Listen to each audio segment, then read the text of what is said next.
ನಮಸ್ಕಾರ ಸ್ನೇಹಿತರೆ, ವಿಕ್ರಾಂತ್ ಕುಕಿಂಗ್ ಚಾನಲ್ಗೆ ಸ್ವಾಗತ. ಇವತ್ತು ನಾವು ಎಲ್ಲ ಥರ ಹಿಟ್ಟನ್ನು ಬಳಸಿ ಇನ್ಸ್ಟಂಟಾಗಿ ದೋಸೆನ ಹೇಗೆ ಮಾಡೋದಂತ ನೋಡ್ಕೊಳ್ಳೋಣ. ಇದು ತುಂಬ ರುಚಿಯಾಗಿರುತ್ತೆ, ಹಾಗೆ ದೋಸೆನೂ ತುಂಬ ಚೆನ್ನಾಗಿ ಬರುತ್ತೆ. ಬನ್ನಿ ರೆಸಿಪಿಯನ್ನು ಸ್ಟಾರ್ಟ್ ಮಾಡೋಣ. ಮೊದಲಿಗೆ 1 ಚಮಚ ಅಳತೆಯನ್ನು ತಗೊಂಡಿದ್ದೀನಿ. ಅದರಲ್ಲಿ 2 ಚಮಚದಷ್ಟು ಜೋಳದ ಹಿಟ್ಟನ್ನು ಹಾಕಿದ್ದೀನಿ, ಹಾಗೆ 2 ಚಮಚ ಗೋಧಿ ಹಿಟ್ಟು, ಹಾಗೆ 1 ಚಮಚದಷ್ಟು ರಾಗಿ ಹಿಟ್ಟು, 1 ಚಮಚ ಅಕ್ಕಿ ಹಿಟ್ಟು, ಹಾಗೆ 1 ಚಮಚದಷ್ಟು ಮೈದಾ, 1 ಚಮಚದಷ್ಟು ಕಡಲೆ ಹಿಟ್ಟನ್ನು ಹಾಕಿ ಎಲ್ಲವನ್ನ ಒಂದ್ಸಲ ಚೆನ್ನಾಗಿ ಮಿಕ್ಸ್ ಮಾಡ್ಕೊಳ್ತಾ ಇದ್ದೀನಿ. ನೀವಿಲ್ಲಿ ಹಿಟ್ಟನ್ನು ಹೆಚ್ಚು ಕಡಿಮೆನೂ ಮಾಡ್ಕೊಳ್ಬಹುದು. ಒಂದ್ಸಲ ಚೆನ್ನಾಗಿ ಮಿಕ್ಸ್ ಮಾಡಿದ ಆದಮೇಲೆ 1 ಟೇಬಲ್ ಸ್ಪೂನಷ್ಟು ಜೀರಿಗೆ ಪೌಡರ್, ಹಾಗೆ ರುಚಿಗೆ ತಕ್ಕಷ್ಟು ಉಪ್ಪು, ಹಾಗೆ 1 ಚಮಚದಷ್ಟು ಸಕ್ಕರೆಯನ್ನು ಹಾಕಿ ಸ್ವಲ್ಪನೇ ನೀರು ಹಾಕ್ಕೊಂಡು ದೋಸೆ ಹಿಟ್ಟಿನ ಹದಕ್ಕೆ ನಾವು ಇದನ್ನು ಎಲ್ಲ ಗಂಟಿಲ್ಲದೆ ಇರೋ ಥರ ನಾವು ಮಿಕ್ಸ್ ಮಾಡ್ಕೋಬೇಕು.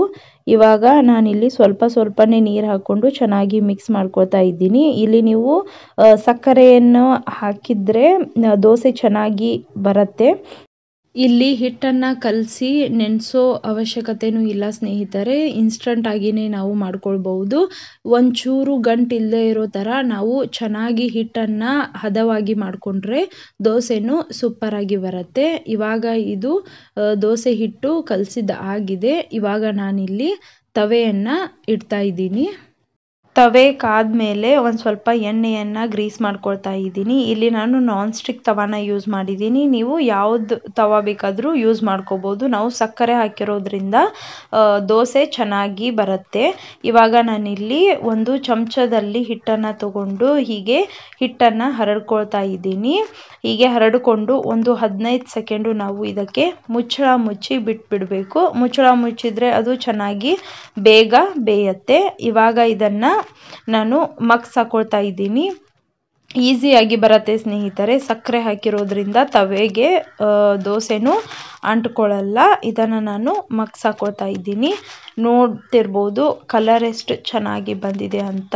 ಇದನ್ನು ನೀವು ಮೀಡಿಯಮ್ ಟು ಹೈ ಫ್ಲೇಮ್ನಲ್ಲೇ ಬೇಯಿಸಬೇಕು. ಲೋ ಫ್ಲೇಮ್ನಲ್ಲಿ ಬೇಯಿಸಿದ್ರೆ ತುಂಬ ಹೊತ್ತು ತಗೊಳುತ್ತೆ. ಹಾಗೆ ಇಲ್ಲಿ ಸ್ವಲ್ಪ ಎಣ್ಣೆನ ಹಚ್ಕೊಳ್ತಾ ಇದ್ದೀನಿ. ನೀವು ತುಪ್ಪವನ್ನು ಕೂಡ ಇಲ್ಲಿ ಬಳಸ್ಬೋದು. ಇವಾಗ ಇದು ಚೆನ್ನಾಗಿ ಬೆಂದಾಗಿದೆ. ನಾನಿದನ್ನು ಸೈಡಿಗೆ ತೆಗೆದಿಟ್ಕೊಳ್ತಾ ಇದ್ದೀನಿ.